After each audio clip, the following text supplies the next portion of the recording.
दोस्तों, अगर आप संजू सैमसन और तिलक वर्मा को बेहद खतरनाक खिलाड़ी मानते हैं तो वीडियो को लाइक जरूर कीजिएगा। दोस्तों, इंडिया और इंग्लैंड के बीच दूसरे टी20 मुकाबले में भारत के विध्वंसक बल्लेबाजों ने मचा दी तबाही। संजू सैमसन से लेकर तिलक वर्मा ने इंग्लिश गेंदबाजों को दिन में तारे दिखाते हुए मचाया तांडव, उड़ाकर रख दी उनकी धज्जियां। तो अंत में उतरे रिंकू सिंह ने तो 6 गेंद पर 6 छक्के ठोककर न केवल इतिहास के पन्नों को पलट डाला बल्कि ऐसा हड़कंप मचाया, देख अभी भी इंग्लैंड का हर एक गेंदबाज थर थर कांपता हुआ नजर आ रहा है। तो कैसे इन तीनों के तूफान में ताश के पत्तों की तरह उड़ गया घमंडी इंग्लैंड का गेंदबाजी क्रम। दिखाएंगे उनकी भयंकर बल्लेबाजी, इस मैच की पूरी हाईलाइट, तो हमारे साथ अंत तक बने रहें। लेकिन उससे पहले आपको क्या लगता है, अपनी राय नीचे कमेंट करके जरूर बताइएगा। दोस्तों, इंडिया और इंग्लैंड के बीच धमाकेदार 5 मैचों की टी20 सीरीज का दूसरा और कांटे का मुकाबला चेन्नई के चेपॉक स्टेडियम पर शुरू हुआ, जहां टीम इंडिया इस मैच को जीतकर सीरीज में शानदार बढ़त हासिल करना चाहती थी। वहां इस मैदान पर इंग्लैंड के कप्तान जॉस बटलर ने पहले बल्लेबाजी करने के लिए आमंत्रित किया, जिसके बाद में भारतीय टीम पहले बल्लेबाजी करने के लिए मैदान पर आई। भारतीय टीम के लिए पारी की शुरुआत करने के लिए आज एक नई ओपनिंग जोड़ी मैदान पर उतरी। भारत के लिए आज अभिषेक शर्मा के साथ में संजू सैमसन मैदान पर उतरे। इन दोनों पर टीम इंडिया को एक बेहतरीन शुरुआत दिलाने की जिम्मेदारी थी, जहां इन दोनों ने शुरू के 2 ओवर तक संभलकर बल्लेबाजी की और सिंगल डबल से पारी को आगे बढ़ाया। हालांकि शुरू में इंग्लैंड के गेंदबाजों ने भी कसी हुई गेंदबाजी की, लेकिन 2 ओवर के बाद में इन दोनों ने ही अपने गियर बदल दिए। खास तौर पर अभिषेक शर्मा ने एक बार फिर से अपने इरादे साफ तौर पर जाहिर कर दिए। जहां अभिषेक शर्मा ने पहले तो तीसरे ओवर में 2 तूफानी छक्के और 1 चौका लगाया, वहीं उसके बाद में चौथे ओवर में संजू और अभिषेक शर्मा दोनों ने एक एक छक्का लगाकर पूरी तरह से इंग्लिश गेंदबाजों के ऊपर काउंटर अटैक कर दिया। इन दोनों की बल्लेबाजी से पूरी तरह से इंग्लैंड की टीम दबाव में दिख रही थी। वहीं पावर प्ले के अंतिम ओवर में अभिषेक शर्मा ने एक बार फिर से एडम जैम्पा को टारगेट किया और इस ओवर में भी अभिषेक शर्मा ने 2 लगातार स्टेडियम पर गगनचुंबी छक्के ठोककर अपनी हाफ सेंचुरी पूरी कर ली। सिर्फ 23 गेंदों पर इस तरह से पावर प्ले के समाप्त होने तक भारत की टीम ने 74 रन बना लिए थे। अब कहीं ना कहीं संजू और अभिषेक की ये साझेदारी भारत को एक बड़े स्कोर तक ले जा रही थी, लेकिन 8वें ओवर में मार्क वुड ने आखिरकार भारत को पहला झटका दे ही दिया। जी हां, वुड ने अभिषेक को आउट कर अपनी टीम को पहली सफलता दिलाई। जहां आपको बता दें कि अभिषेक ने भारत के लिए 18 गेंद पर 40 रन की पारी खेली, जिसके बाद में बल्लेबाजी करने उतरे तिलक वर्मा।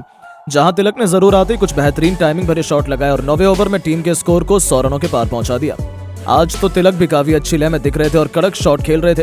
फैंस भी भारत की बल्लेबाजी का भरपूर फायदा उठा रहे थे। इस तरह से 10 ओवर की समाप्ति तक इंडिया ने 108 रन बनाए, लेकिन उसके बाद में कुछ ऐसा हुआ जो किसी भी भारतीय ने सोचा नहीं था। जी हां दोस्तों, पारी के 11वें ओवर में पहली गेंद पर तिलक बड़ा शॉट खेलने के लिए गए, लेकिन उनको मार्क वुड ने अपने जाल में फंसा लिया और भारत को दूसरा झटका दे दिया। बता दें कि तिलक ने टीम इंडिया के लिए सिर्फ 13 गेंदों में 300 की स्ट्राइक रेट से 39 रन की पारी खेली, जिसके बाद में बल्लेबाजी करने के लिए आए हार्दिक पांड्या ने तो अपने बल्ले से गदर ही मचा दिया। आते इस खिलाड़ी ने आदिल रशीद की लगातार 3 गेंद पर 3 तूफानी छक्के जड़कर इंग्लैंड खेमे में हड़कंप मचा दिया। तो फिर अभिषेक शर्मा के साथ में मिलकर उन्होंने तो इंग्लैंड की नाक में दम कर दिया। खास तौर पर हार्दिक तो सर पर कफन बांधकर उतरे थे, लेकिन दोस्तों उनकी ये रणनीति ज्यादा लंबी नहीं चली। जहां हार्दिक पांड्या केवल 16 गेंद पर 38 रनों की खौफनाक पारी खेलकर वापस लौट गए। इस दरमियान उनके बल्ले से 4 तूफानी छक्के भी निकले थे, जिसके बाद में बल्लेबाजी करने उतरे टी20 के नंबर 1 खिलाड़ी खुद कप्तान सूर्य कुमार यादव। अब सूर्य और संजू सैमसन पर टीम को एक अच्छे स्कोर तक पहुंचाने की जिम्मेदारी थी। जहां आपको बता दें कि इन दोनों ने 2 विकेट गिरने के बाद में सूझबूझ के साथ में बल्लेबाजी की और सिंगल डबल से पारी को आगे बढ़ाया। हालांकि 15वें ओवर में जरूर एक बार फिर से संजू सैमसन ने अपने हाथ खोले और इस ओवर में संजू सैमसन के बल्ले से एक बार फिर से एक चौका और 2 ताबड़तोड़ छक्के देखने को मिले। अब संजू सैमसन एक बार फिर से अपने शतक की ओर तेजी से बढ़ रहे थे। वहीं 15 ओवर की समाप्ति तक इंडिया का स्कोर भी 170 रन तक पहुंच गया था, लेकिन 16वें ओवर में आखिरकार भारत को बड़ा झटका लग ही गया। इस ओवर में संजू सैमसन बड़ा शॉट खेलने के चक्कर में जोफ्रा आर्चर का शिकार बन गए। बता दें कि संजू ने इंडिया के लिए 44 गेंदों पर 80 रन की पारी खेली, जहां इस पारी में संजू के बल्ले से 7 छक्के और 5 चौके निकले। उसके बाद में सूर्य का साथ देने के लिए मैच फिनिशर रिंकू सिंह मैदान पर उतरे। इनको बखूबी पता था कि इनको लास्ट में कैसे बल्लेबाजी करनी है। जहां आपको बता दें कि आते रिंकू ने दूसरी गेंद पर एक गगनचुंबी छक्का जड़ दिया और अपना इंटेंट साफ जाहिर कर दिया, जिसके बाद सूर्य ने भी अपने हाथ खोले और 17वें ओवर में सूर्या ने बल्ले से 3 टाइमिंग भरे चौके निकाले। वहीं रिंकू और सूर्या ने 18वें ओवर में अपनी टीम के स्कोर को भी 200 रन के पार पहुंचा दिया। अब कहीं ना कहीं पूरी तरीके से इंग्लैंड बैकफुट पर नजर आ रही थी, जिसके बाद अंतिम के 2 ओवर में इन दोनों ने जो बल्लेबाजी की वो वाकई में देखने लायक थी। इन दोनों ने अंतिम के 2 ओवर में 46 रन कूद डाले, जहां अंतिम 2 ओवर में रिंकू के बल्ले से 3 तूफानी छक्के देखने को मिले, तो वहीं सूर्या ने भी 2 आसमानी छक्के और 1 चौका लगाया। इस तरह से टीम इंडिया ने पहले बल्लेबाजी करते हुए 20 ओवर में 256 रन बनाए, जहां भारत के लिए रिंकू ने एक बार फिर से फिनिशिंग टच देते हुए 21 गेंद पर 55 रन बनाए। इस दरमियान उनके बल्ले से 6 खतरनाक छक्के भी निकले थे। वहीं सूर्या ने भी 45 रन की पारी खेली। अब अगर इंग्लैंड को यह मैच जीतना था तो उनको 257 रन बनाने थे, जो कि बिल्कुल भी आसान काम नहीं था भारत के गेंदबाजों के सामने। जिसके बाद में जब इंग्लैंड की टीम इस लक्ष्य का पीछा करने के लिए आई तो उनको आज एक बेहतरीन और ताबड़तोड़ शुरुआत चाहिए थी, क्योंकि लक्ष्य काफी बड़ा था। लेकिन लक्ष्य का पीछा करने उतरी इंग्लैंड की शुरुआत काफी खराब रही। पहले ही ओवर में जॉस बटलर को अर्शदीप सिंह ने इन स्विंग गेंद डालकर क्लीन बोल्ड कर दिया और इंडिया को पहली सफलता दिलाई। जहां आपको बता दें कि इंग्लिश कप्तान बटलर अपना खाता भी नहीं खोल पाए, जिसके बाद में बैटिंग करने के लिए आए हैरी ब्रूक ने आते ही भारत के गेंदबाजों पर काउंटर अटैक किया और उनका साथ फिल सॉल्ट ने दिया। वो एक छोर से लगातार ताबड़तोड़ बैटिंग कर रहे थे और तेजी से अपनी टीम के स्कोर को आगे बढ़ा रहे थे। वहीं हैरी ब्रूक भी अच्छा साथ दे रहे थे। इन दोनों ने देखते ही देखते सिर्फ और सिर्फ 4 ओवर में अपनी टीम को 50 रन के पार पहुंचा दिया। लेकिन अब टीम इंडिया को विकेट की जरूरत थी और उसके बाद कप्तान ने गेंद रवि बिश्नोई को थमाई और बिश्नोई ने आते ही पावर प्ले के अंतिम ओवर में जो गेंदबाजी की उसने मैच को ही पलट दिया। बिश्नोई ने दोनों सेट बल्लेबाजों को आउट कर दिया और इंडिया को बड़ी सफलता दिला दी।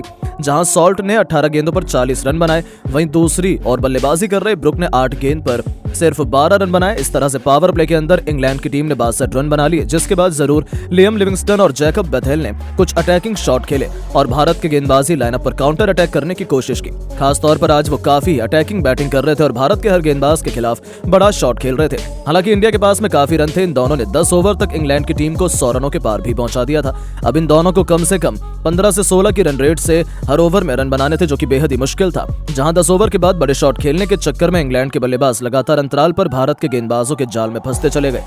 खासतौर पर रवि बिश्नोई और सुंदर ने ऑस्ट्रेलिया की लगभग पूरी टीम को समेट दिया। जहां आपको बता दें कि पहले तो 13वें ओवर में बिश्नोई ने 2 झटके दिए अंग्रेजों को। उन्होंने लिविंगस्टन को 30 रन के निजी स्कोर पर आउट कर दिया और इसी ओवर में बेथल को भी 13 रन के स्कोर पर एलबीडब्ल्यू कर दिया।